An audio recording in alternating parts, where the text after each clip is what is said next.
Buenas noches a todos ustedes. Esta noche empezaremos una serie que va a ponerle los pelos de punta, porque el libro de Apocalipsis es la historia final del conflicto entre las fuerzas del bien y las fuerzas del mal. También contiene la historia del conflicto de la iglesia cristiana desde que nació hasta los últimos tiempos. Y realmente es un libro increíble. Y por supuesto, el autor de este libro no es nadie más que Jesucristo mismo. Estamos viviendo en tiempos increíbles. Estamos viviendo en un tiempo cuando a Jesús se lo va a hacer cada vez menos y menos. Y creo que estamos viviendo en los tiempos más críticos de la historia de este mundo. Y esto va a ser emocionante en cierto sentido. Ahora podemos estudiar este libro de una manera ligera o podemos hacerlo de una manera más directa.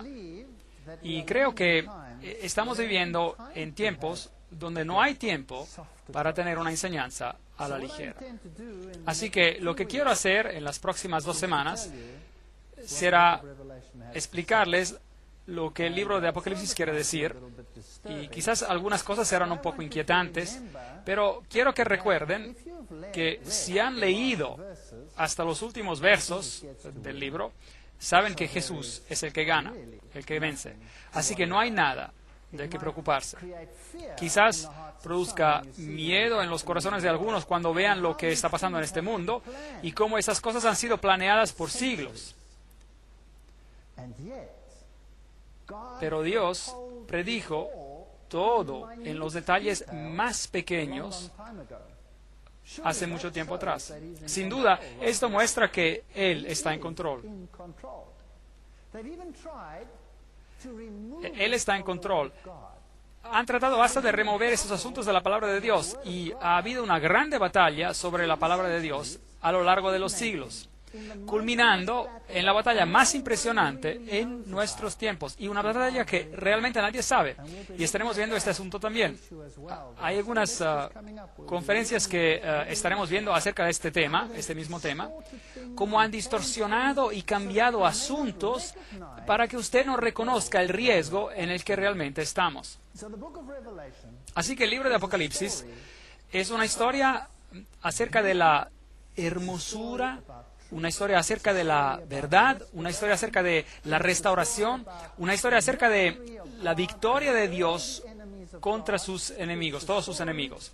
Es una historia sobre el establecimiento del reino de Dios que existirá por siempre y por siempre y para siempre, sin llanto, dolor o muerte. Realmente es una historia asombrosa y no hay nada, absolutamente nada que temer si tenemos a Dios a nuestro lado. En mi vida personal, antes yo era un científico, ateo, y trabajaba entre las grandes universidades totalmente ateas de este mundo. Mi esposa viene de un origen espiritualista, su familia estaba involucrada en el movimiento de la nueva era, así que esoterismo por un lado y ateísmo por el otro. Mis padres eran muy religiosos y yo odiaba la religión, no quería nada que ver con ella. Pero hoy voy por todo el mundo, por todo el globo, y predico el mensaje de Jesucristo. Y hablo de la creación, y yo creo en cada palabra que está escrita en la palabra de Dios. No solamente creo en ella porque es lógica y está escrita para que se entienda, pero puedo asegurarles que a lo largo de los años la he experimentado en mi vida, y yo sé que mi Dios vive, y yo sé que Él se cuida de cada uno de nosotros, y no quiere que estemos en la oscuridad. Él quiere que sepamos. Es por eso que el libro se llama el Apocalipsis. Es decir, en griego, el Apocalipsis es la revelación de Jesucristo. Algunas personas dicen que es una revelación oculta, pero no existe una revelación oculta. O es algo, es revelado, o es oculto. Pero no puede ser ambos. Y esta es una revelación. Y el Apocalipsis o revelación de Jesucristo es el libro más increíble de la Biblia. Termina la historia bíblica. En el principio tenemos el libro de Génesis. En Génesis tenemos el árbol de la vida. La humanidad perdió acceso a este árbol. La humanidad cayó en pecado y perdió el acceso del árbol de la vida. Y la consecuencia es la muerte. Génesis capítulo 2, versículo 17. Y desde ese momento el hombre tuvo que ganarse el pan con el sudor de su frente. Génesis capítulo 3, versículo 19. El hombre perdió su dominio porque fue creado para tener dominio y se volvió desnudo, perdió su manto de justicia que lo cubría y entonces fue apartado de Dios, porque el pecado y un Dios santo son incompatibles. Esa es la historia de Génesis. Es una triste historia de la creación del hombre y de su caída. El mejor regalo a la humanidad que Dios pudo haberle dado es la libertad de elección. Sin libertad de elegir, seríamos robots. Y por eso Dios creó al hombre a la imagen de Dios con la capacidad de elegir. Y el amor demanda este regalo de tener la libertad de elegir. Siempre uso un ejemplo. ¿A qué sirve si tu esposa o tu esposo te ama porque él está preprogramado para hacerlo? A lo mejor sería divertido por una semana, un año o quizás 5 años. Pero finalmente a uno se cansaría de eso, ¿no es así? Si uno es programado para amarte y cada mañana se levantan y dicen, te amo, porque están programados para hacerlo. Pero ¿qué pasaría si tuvieran la libertad de elegir? Y a pesar de sus faltas, a pesar de todas las cosas que ustedes hacen, que son obviamente una irritación para esta persona y todos alrededor tuyo, ¿qué tal que a pesar de eso te dijeran, te amo, porque eligieron hacerlo? ¿Acaso no es esto más significativo? Sin la libertad de elegir, la vida sería sin significado. Por eso Dios creó al hombre a su imagen con la capacidad de elegir, y eso es especial. Y por eso el hombre eligió, y desafortunadamente eligió equivocadamente. Apocalipsis es el libro de la gracia. En Apocalipsis capítulo 2, versículo 7 leemos acerca de la restauración del árbol de la vida. Leemos acerca de la victoria sobre la muerte en Apocalipsis capítulo 2, versículo 11. Leemos acerca del maná escondido. Ese es el pan que venía del cielo y una muestra estaba en el arca del pacto y representaba el pan celestial que quitaría tu hambre para siempre. Y ese pan fue reemplazado. Y leemos acerca de esto en Apocalipsis capítulo 2, versículo 17.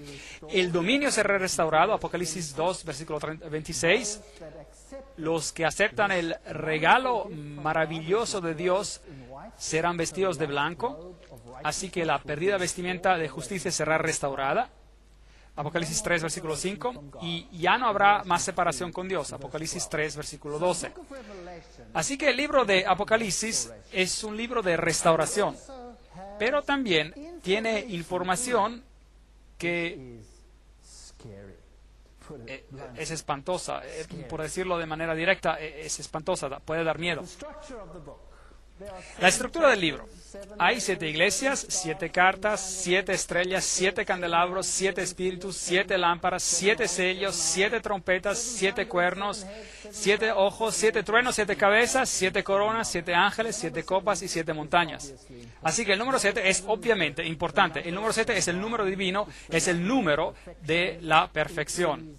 Representa el mensaje en su totalidad. Pero hay una falsificación también, y estaremos tratando con este asunto por mientras que avancemos. Y obviamente si miramos a todos estos componentes, hay un significado simbólico en todos estos también. Así que el libro de Apocalipsis usa un lenguaje simbólico. ¿Y de dónde viene el lenguaje simbólico? Viene del Antiguo Testamento. Así que sin el Antiguo Testamento no podríamos entender el libro de Apocalipsis. Muchos de los símbolos en el libro de Apocalipsis vienen, por ejemplo, de de Zacarías, del libro de Zacarías, del libro de Ezequiel y de todos los profetas del Antiguo Testamento y particularmente del libro de Daniel. Y muchos de los símbolos que encontramos en el libro de Apocalipsis los encontramos en el libro de Daniel. Encontrarán las terribles bestias en el libro de Apocalipsis y la descripción de las bestias como león, como leopardos, como oso y bestias terribles con 10 cuernos, las encontramos también en el libro de Daniel. Y encontramos el número 7 en el libro de Daniel. Y si lee Daniel capítulo 7, por ejemplo, encontrará bestias ahí en este capítulo, y si cuenta las cabezas de las bestias que son mencionadas en Daniel capítulo 7, encontrará 7 cabezas. Y también encontrará 7 cabezas en el libro de Apocalipsis. Así que la ilustración general viene de ahí del libro de Daniel, y es la clave para el libro de Apocalipsis. Desafortunadamente no vamos a estudiar el libro de Daniel para poder descifrar algunas de estas cosas en detalle. Así que solo las vamos a explicar directamente, pero hay otros videos que ya están producidos y que contienen todos los detalles de cómo estos rasgos simbólicos en el libro de Daniel pueden ser aplicados al libro de Apocalipsis. Así que estaremos estudiando sobre las iglesias, las cartas, las estrellas, los candelabros, y esta noche estudiaremos las 7 iglesias, por ejemplo, y muchos de esos componentes comenzarán a aclararse. Hay algo más acerca del libro de Apocalipsis que es fascinante. Encontramos el lenguaje del santuario en el libro de Apocalipsis. Ahora, usted sabe que en el Antiguo Testamento los hebreos tuvieron que construir un santuario para Dios, y fue hecho muy precisamente porque este santuario tenía que verse y tenían que ver cuáles eran los componentes. Había una cerca, una pared alrededor cubierta de lino representando la justicia, había una puerta de entrada al santuario, había un altar en el patio de afuera donde se ofrecían los sacrificios, había un lavador donde se lavaban, también había un edificio el cual estaba dividido en 2, la primera parte se llamaba el lugar santo, la segunda parte el lugar santísimo, y el sumo sacerdote oficiaba en este santuario, y el lenguaje de este santuario nos describe acerca del ministerio del sumo sacerdote.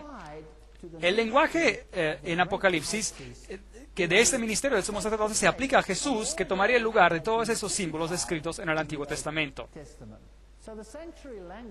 Así que el lenguaje del santuario es muy importante, porque nos dice dónde y en qué etapa del ministerio esta historia se está desenvolviendo. Por ejemplo, cuando ustedes van a Apocalipsis capítulo 1-3, esta es la historia de las 7 iglesias. Jesús viene representado como la luz del mundo. Solo había una entrada al santuario y se llamaba la puerta, digamos. Y Jesús dice, yo soy la puerta. Aquel que entra por ella tendrá vida eterna. Aquel que entra por mí tendrá vida eterna. De acuerdo con la Biblia, hay una sola puerta por donde podemos ser salvos. Y esa es por medio de Jesucristo. Eso es lo que la Biblia dice. Hoy en día esas enseñanzas no son populares, y mientras avancemos en el tiempo va a ser cada vez menos y menos popular esta enseñanza. Y vamos a mirar algunas de esas enseñanzas. Por ejemplo, la puerta. La entrada de la puerta es muy, muy importante en el tiempo del Antiguo Testamento. Era el lugar donde el juicio tomaba lugar, los ancianos se sentaban a la puerta. La puerta era la entrada detrás de las murallas donde se podía entrar para encontrar seguridad. Así que la puerta encierra mucho significado simbólico. Y Jesucristo dice, yo soy la puerta. Yo soy la entrada. Ahora, la palabra antigua que se utilizaba para puerta era Bab, y hay una historia en la Biblia acerca de Babel, Bab-el, puerta a Dios. Así que la historia de Babel nos cuenta de otra puerta a Dios, otra entrada a Dios, el Bab-el. Babel, la puerta a Dios. Y esta es la idea de que tus propios méritos, obras, te llevan a Dios. Ese es el sistema falso que tenemos en la Biblia, que se opone a la historia bíblica que dice que uno es salvo por la sangre del Cordero. El único camino a la salvación es por medio de los méritos de Cristo y no por nuestras obras, pero por los méritos de Jesucristo. Estos son los dos sistemas que han estado opuestos el uno al otro desde la caída del hombre, si lo puedo explicar así.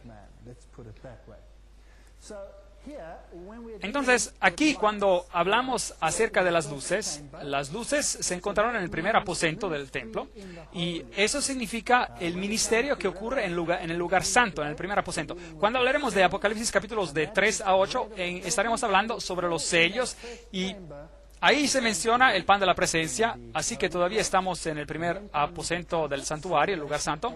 Después vienen las trompetas, Apocalipsis 8 a 11, y ahí puede ver un altar de oro, donde tenemos el incienso ascendiendo desde el altar de oro.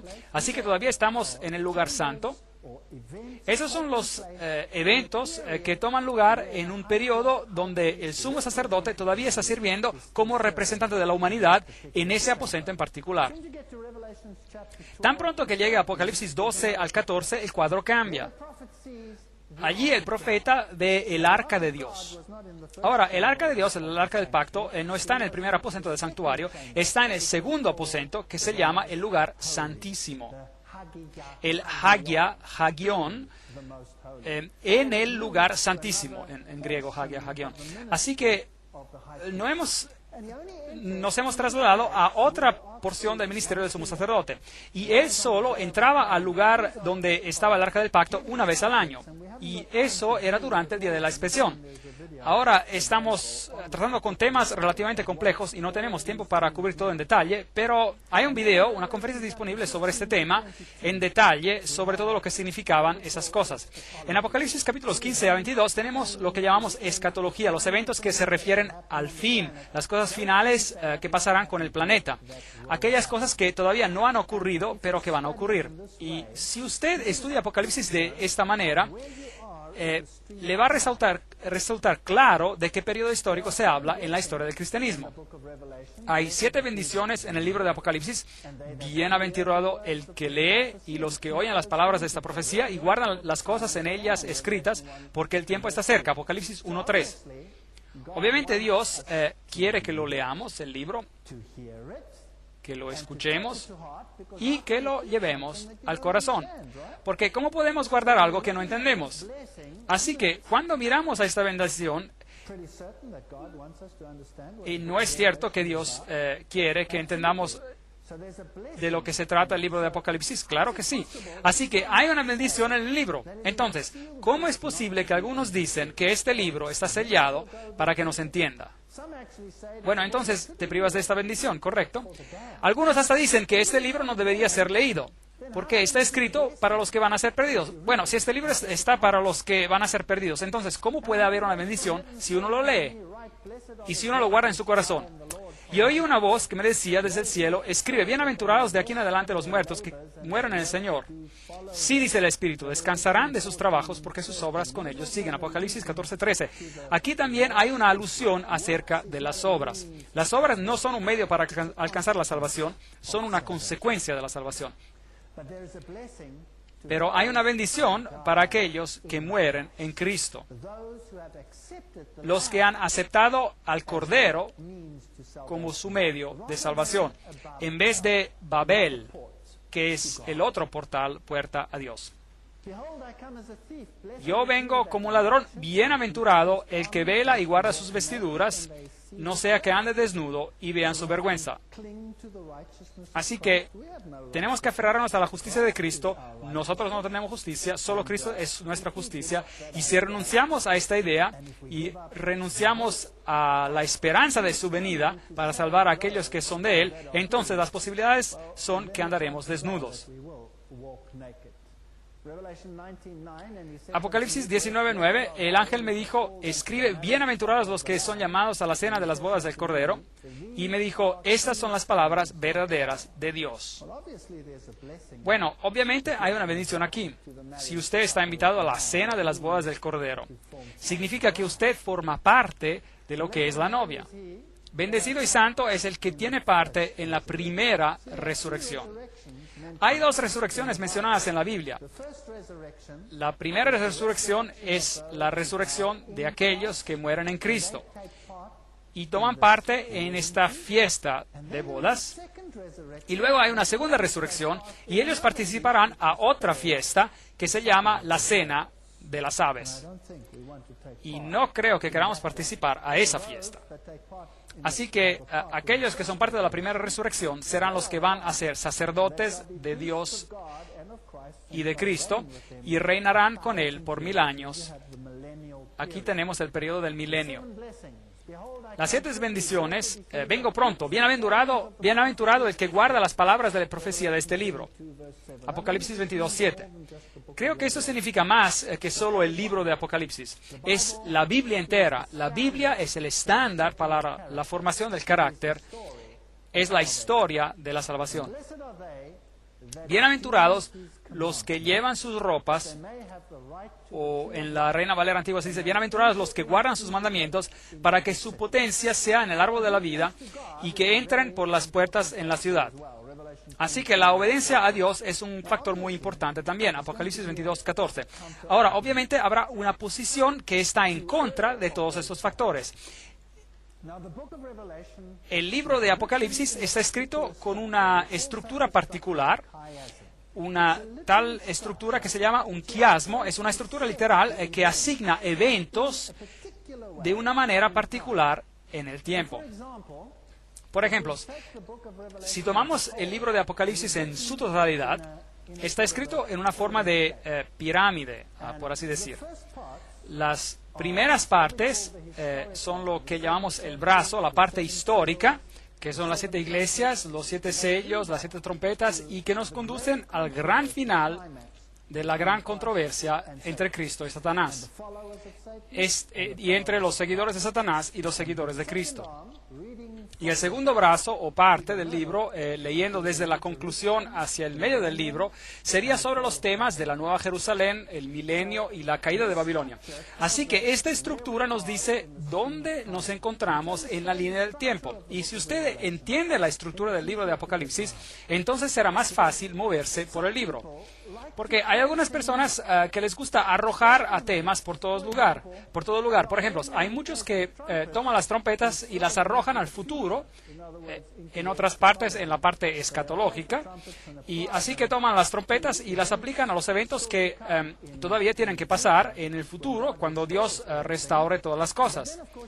Pero, por supuesto, se destruye la estructura del libro, el quiasmo, y también pueden ver donde cada uno de esos temas encajan mirando al lenguaje del santuario utilizado en el texto. Por ejemplo, cuando está mirando a las iglesias, a los sellos, a las trompetas, el lenguaje que se utiliza todavía habla de lo que hay en el primer aposento del templo. Ahora, trataremos con este asunto mientras avancemos, así que no importa si no entienden todo por ahora. Así que la estructura del libro nos indica en dónde nos encontramos en la línea del tiempo, para que no nos adelantemos, digamos. Tenemos que seguir las reglas, y esta es una manera maravillosa de descubrir el libro de Apocalipsis. Pero hay un problema, porque una vez que ha leído la primera mitad del libro y haya llegado al medio del libro, que es básicamente Apocalipsis capítulos 10, 11, 12, 13 y 14 hasta el 17, estos son prácticamente la parte final de los eventos de la batalla entre el bien y el mal. Y una vez que empieza a leer después de estos capítulos, estará leyendo los eventos en reverso, porque el quiasmo, la estructura de quiasmo, está estructurada así, y se vuelve el libro muy confuso. Es que uno tiene la secuencia equivocada y ya no tiene sentido, y el libro de Apocalipsis se vuelve tan complejo que uno no logra poner los acontecimientos en una orden particular. Mientras que si usted sabe que la estructura es un quiasmo, entonces podrá leer las palabras así como sigue. Pero los eventos los pone en reverso, y entonces todas las cosas encajarán en su lugar y tendrán un sentido maravilloso. Y el estilo literario tiene una razón: evita que disloquemos, por así decir, el texto y saltemos a todo lugar. Ahora, veamos cómo algunos cómo lo interpretan para que vea que no es solo una conjetura que alguien está haciendo. Por ejemplo, si toma las 7 iglesias, verá en el capítulo 2, versículo 1, que dice, el que tiene las 7 estrellas en su diestra, el que camina en medio de los 7 candelabros de oro. El candelabro de oro, y cuando lea al final del libro de Apocalipsis, él encontrará en la Nueva Jerusalén, en el capítulo 21, versículo 23, el Cordero es su lumbrera. Así que tenemos una luz y tenemos al Cordero siendo una lumbrera. Capítulo 2, versículo 7, al vencedor daré de comer del árbol de la vida. Capítulo 22, versículo 2, aquí se menciona el árbol de la vida. Así que ahí tenemos un enlace de la estructura del quiasmo. Hay una puerta abierta en Apocalipsis 3, versículo 8, y en Apocalipsis 21, versículo 25, hacia el final tenemos puertas que nunca se cierran. Cristo en el trono con su Padre, Apocalipsis 3, 21, y también en 21, 1 y 3, el trono de Dios y del Cordero. La Nueva Jerusalén es mencionada en el capítulo 3, versículo 12, y la Nueva Jerusalén, la cual desciende del cielo, se menciona en el capítulo 21, versículo 10. En el capítulo 3, 11, yo vengo pronto, dice Jesús. Y en el capítulo 22, versículo 7, vengo pronto, dice. ¿Ve cómo podemos identificar el quiasmo, cómo la estructura mantiene el texto unido? Ahora, así que ya sabe, es así como trabajamos y es así como vamos a ir avanzando. Ahora, lo interesante también es que cualquier cosa que encaje en la primera parte del quiasmo debe ser antes de que termine el tiempo de la gracia. Porque el sumo sacerdote está ministrando aún, y eso significa que la salvación está aún abierta a todos. Cuando venga a la escatología, el tiempo de la gracia se habrá acabado, porque las puertas nunca se cerrarán, sino que estarán constantemente abiertas. El trono de Dios se ha convertido en el trono de Dios y del Cordero, y eso significa que Cristo reina en su reino. Así se va a poder dar cuenta de dónde estará en la línea del tiempo, mirando este lenguaje. Así que no puede cometer errores por poner temas en lugar equivocado, y así es como se nos ayuda a quedarnos dentro de la estructura. Cuando llega a los 7 sellos, y comienza la historia ahí, nuevamente los 7 sellos son acerca de Cristo y su pueblo afligido. Y tenemos las personas que resucitaron y se sientan en el trono. Aquí están afligidas en esta parte del libro, y aquí en la segunda parte del libro están sentadas en el trono. Así que obviamente los 7 sellos encajan en ¿qué porción de la historia? El tiempo de gracias tiene que estar abierto. No puede ser cerrado porque todavía están siendo afligidos. Ellos están aquí en la tierra, mientras que en la segunda parte están ya en el trono. Su sufrimiento ha terminado y están siendo restaurados. Así tenemos el cielo abierto y en el capítulo 19, 11, el cielo abierto. Capítulo 6, el que cabalga en un caballo blanco. Capítulo 19, el que cabalga en un caballo blanco. Capítulo 6, versículo 9, las almas de los que murieron por causa de Dios piden justicia. Y en el capítulo 20, las almas de los mártires son resucitados y entronados como jueces. En el capítulo 6 y 7 se habla de las vestiduras blancas, y en el capítulo 19 se les da las vestiduras blancas. En el capítulo 6, 15 y 16 escuchamos de reyes, generales, etcétera, que piden ser matados, y aquí en el capítulo 19 son matados. Otra vez podemos ver cómo la estructura se junta. Entonces, el libro de Apocalipsis contrasta a Cristo y a su pueblo con Satanás y sus seguidores. Tenemos una Trinidad de Dios, tenemos al Padre, tenemos al Hijo y tenemos al Espíritu Santo. Y si usted llega a los seguidores de Satanás, entonces tendrá una falsa Trinidad. Tenemos al dragón, la bestia y al falso profeta. Ahora, el dragón representa a Dios el Padre. La bestia, como verá en el libro de Apocalipsis, es el que toma el lugar, la que toma el lugar de Jesucristo.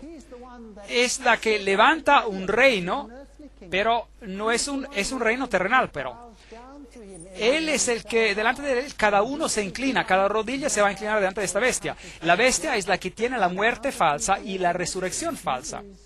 Él es el falso Cristo, el anticristos, el que está en el lugar de Cristo, el anticristo.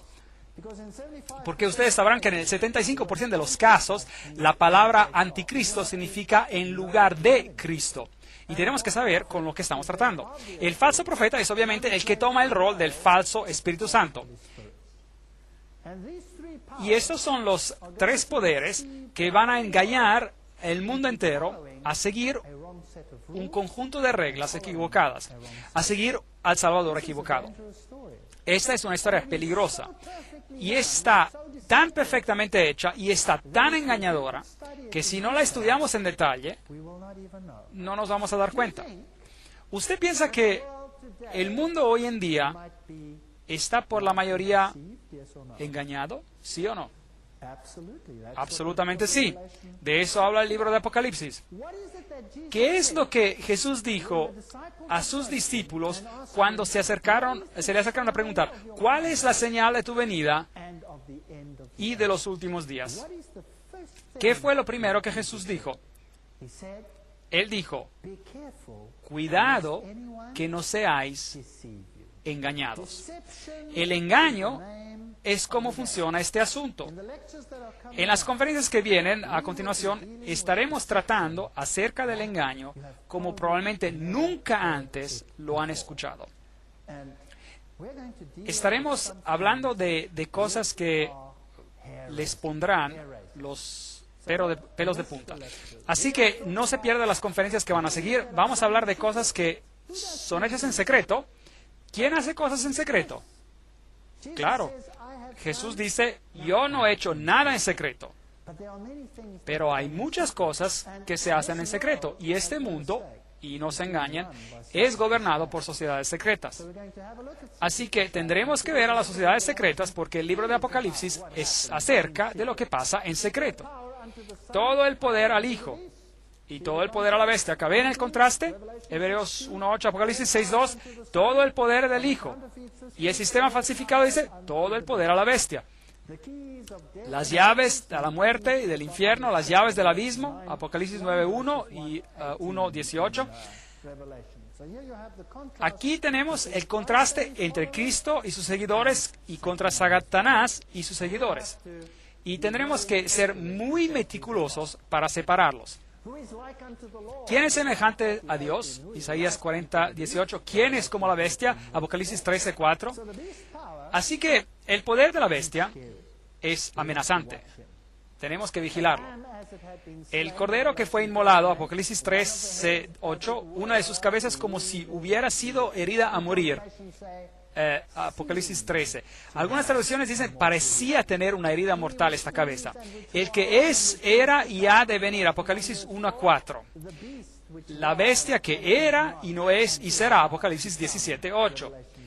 ¿Puede ver el contraste entre estos dos poderes? Así que trataremos en términos de una batalla. Y el que va a ser el componente visible de la batalla será la bestia. Pero en realidad está escondida. Su nombre es secreto. Y por eso tenemos que ver detrás de las escenas para encontrarla, porque aquello que ve no es lo que es en realidad. Aquello que ve es lo que se supone que uno tiene que ver, pero lo que uno no ve, eso es lo que uno no tiene que ver. Y supuestamente no tiene que saber de eso. Y es muy importante que encontremos que acertemos lo que pasa detrás de las escenas. Entonces leemos en Apocalipsis 6:16 acerca de la ira del Cordero. En Apocalipsis 12:12 leemos acerca de la ira del diablo. En Apocalipsis 7:2 y 3 acerca del sello de Dios que está enfrente de aquellos que lo siguen. Pero en Apocalipsis 13, el marco de la bestia, la marca de la bestia está en la frente o en la mano. ¿Es correcto? Así que tenemos el contraste. Tenemos el nombre de Dios en Apocalipsis 14:1 y tenemos el nombre de la bestia en Apocalipsis 13:17. Tenemos a las tribus de Israel en Apocalipsis 1:4 y tenemos las tribus de la tierra en Apocalipsis 1:7. Tenemos el ejército del cielo en Apocalipsis 19:14 y tenemos el ejército de la tierra en Apocalipsis 19:19. Tenemos guerra en contra de Satanás y su gente y tenemos guerra en contra de Cristo y sus seguidores. Apocalipsis 12:17 y etc. Así que hay una batalla. Esa es una guerra. Esa es una historia acerca de una guerra. Tenemos una cena del Cordero, tenemos una cena de los aves, para los aves. Tenemos la boda del Cordero, tenemos la prostituta de Babilonia. Tenemos a los apóstoles del Cordero, tenemos a los falsos apóstoles. Tenemos la Jerusalén de Dios y tenemos a Babilonia, la iglesia de Satanás. Y tenemos el soberano del cielo, tierra y mar, y tenemos a la bestia que sale del mar, a la bestia que sale de la tierra y al dragón. Así que tenemos todos esos contrastes en el libro de Apocalipsis. Si leemos el libro de Jeremías, entonces tenemos una historia como símbolo, como tipo, acerca de lo que es esta gran batalla. Ve, había una historia donde había una guerra real entre Babilonia y el pueblo de Dios. Y el profeta Jeremías les advirtió al pueblo de Israel contra la venida de Babilonia, la venida de Babilonia. ¿Y le gustó al pueblo el mensaje de Jeremías? No, no les gustó ni un poquito. Lo bajaron a una cisterna al profeta, lo golpearon y lo pusieron en cepo. Hicieron toda clase de cosas terribles al pobre profeta Jeremías. No les gustaba el mensaje y de hecho nada ha cambiado en hoy día. Jeremías 2:11. ¿Acaso alguna nación ha cambiado sus dioses, aunque estos no son dioses? Y sin embargo, mi pueblo ha cambiado su gloria por lo que no aprovecha. Esta batalla es acerca del pueblo de Dios. Espantaos, cielos, sobre estos, y horrorizaos, pasmaos en gran manera, dice Jehová, porque dos males ha hecho mi pueblo. Me dejaron a mí, fuente de agua viva, y cavaron para cisternas rotas que no retienen el agua. Hay una historia literal de lo que pasó a Jerusalén en contra Babilonia. ¿Usted cree que lo mismo puede pasar en nuestros tiempos? ¿Cree que es posible? ¿Cree que Apocalipsis quizás nos está tratando de decir algo? Jeremías 2:26. ¿Cómo se avergüenza el ladrón cuando es descubierto? Así se avergonzará la casa de Israel. Ellos, sus reyes, sus príncipes, sus sacerdotes y sus profetas, que dicen a un leño, mi padre eres tú, y a una piedra, tú me has engendrado. Me volvieron a la espalda y no el rostro. Pero en el tiempo de su calamidad dicen, levántate y líbranos. Así que están mirando hacia el este, están adorando a una deidad diferente. ¿Y dónde están tus dioses que hiciste para ti? Levántense ellos a ver si pueden librarte en el tiempo de tu aflicción, porque según el número de tus ciudades, Judá, han sido tus dioses. Ellos tienen muchos ídolos, ¿sí o no? Sí, claro que sí. ¿Y usted cree que habrá muchos ídolos también en los últimos días? Yo creo que sí. Deuteronomio 4:28. Allí, en la cautividad, serviréis a dioses hechos por manos de hombre y de madera y de piedra, que no ven, no oyen, ni comen, ni huelen. Daniel 5:23.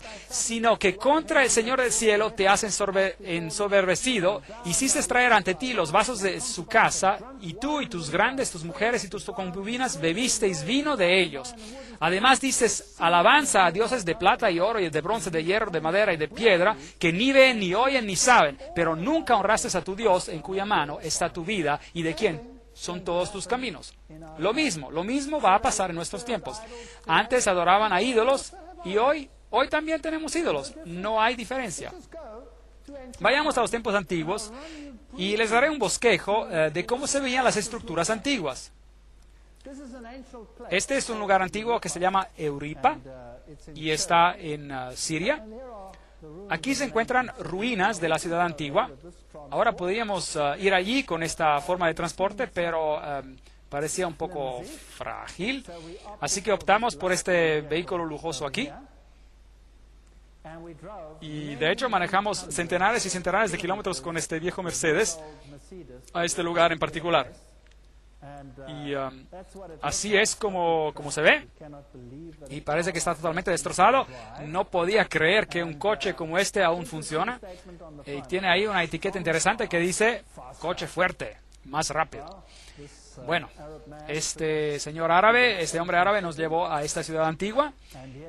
Y aquí podemos encontrar la puerta principal, las torres y las casas y los templos de Adonis y el templo de Zeus, de Júpiter y toda la ciudadela antigua. Esta era una ciudad construida después de la formación del cristianismo. Y en esa ciudad tenían una iglesia cristiana. Es muy interesante. Y si mira las fundaciones, eso es lo que era, solo un cuarto pequeño, y es obviamente en este lugar donde los cristianos se reunían. Y en el mismo pueblo había otros templos. Así que la gente visitaba el templo de Adonis, por ejemplo. Él era el hijo de Dios, por así decir. Aquí había una falsificación del hijo de Dios. ¿Y cómo se veía? Bueno, ¿y cómo se veía este templo? Bueno, solo tiene que ver las fundaciones. Obviamente aquí estaba el edificio, se entraba por aquí Había una pared central con pasillos, 2 pasillos al lado, y aquí había 2 pilares separando este pasillo de los pasillos del lado, y habían altares en los pasillos y había un altar principal en el medio. Ahora, ¿quién construye así hoy? Cada catedral en la faz de la tierra tiene esta estructura. Cada catedral. ¿No es interesante? Ahora, podríamos ir en gran detalle, pero no lo haremos. Sí, están construidas exactamente como estas. Así están construidas. Ahora, aquí está el río Éufrates, así que estamos tratando con un buen símbolo de Babilonia. Aquí están, por así decir, aquí están las gradas que llevan al templo de Zeus, Júpiter, el padre de los dioses. Y si va a Siria, la más famosa, por supuesto, era la diosa de las fuentes. Y esta es la ciudad donde están excavando Mari y están encontrando algunas cosas muy interesantes ahí abajo. Construyeron con barro, por ejemplo, o ladrillo de barro. Y la Biblia nos dice que Babilonia estaba construida con ladrillo de barro. Aquí está el templo de Baco. Está en Líbano. Y es fascinante lo que se encuentra allí. Ese es un pilar, un tremendo, grandísimo pilar encontrado en Baalbek. Este era el pilar más largo del mundo hasta que encontraron otro. Este fue descubierto en el 93. Y cómo puede ver el tamaño de un hombre al lado de este. Y este soy yo. Estoy tratando de levantar el pilar, bueno, por decir, pero es bien grande, gigante. No se pueden imaginar el tamaño de estas estructuras. Estos en realidad no son pilares. Aquí está uno que fue rechazado, hay un hombre parado allí como escala, y transportaron a esas columnas y las integraron en sus templos. Aquí hay una acostada, las rocas de fundamento de aquí son 2 bloques gigantes, ¿Cómo las transportaron? Nadie sabe. Ese es el templo de Baco, que solía ser el templo de Baal, por eso el pueblo todavía se llama Baalbek. Les estoy dando un poco de la historia de la apostasía del pasado para que podamos compararla con el presente. Aquí en Baalbek tenemos el templo de Baco, aquí está el templo de Júpiter con sus 6 pilares todavía en pie, muy hermoso. Y el sol destacando los pilares, era un sistema de adoración del sol. Por supuesto, Baco era el dios de la ebriedad y del jolgorio. Quizás este pilar tuvo un poquito demasiado de beber, no sé.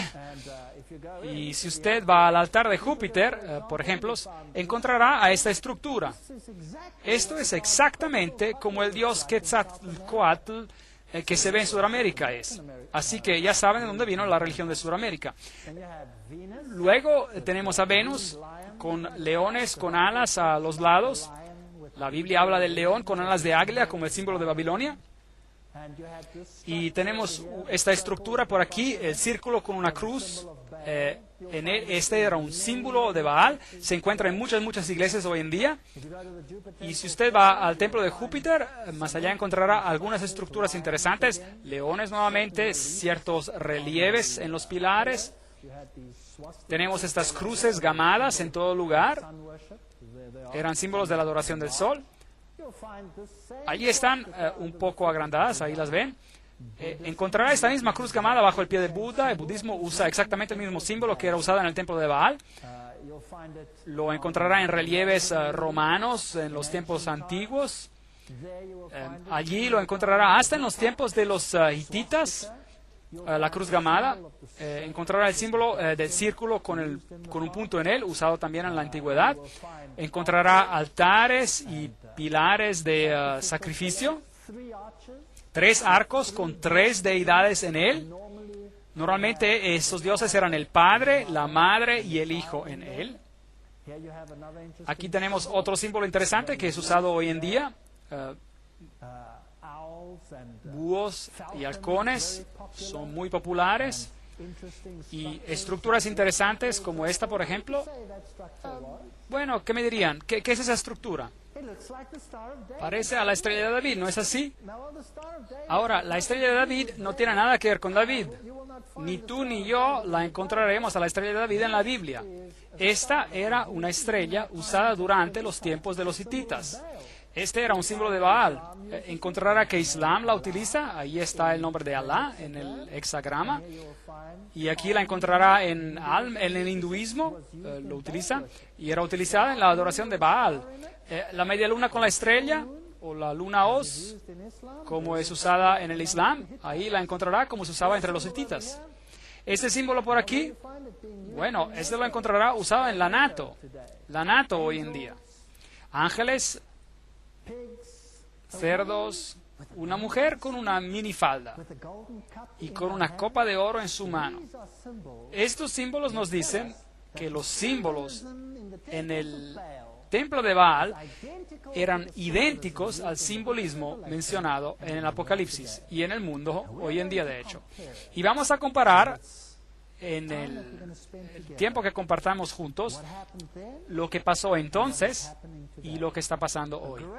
Una gran apostasía existía hacia Dios en el pasado y una gran apostasía existe hoy en día. Se está destronando a Cristo hoy, así como Él ha sido destronado en el pasado. Es tiempo de ponerlo a Jesús otra vez en el centro y de darle el lugar correcto.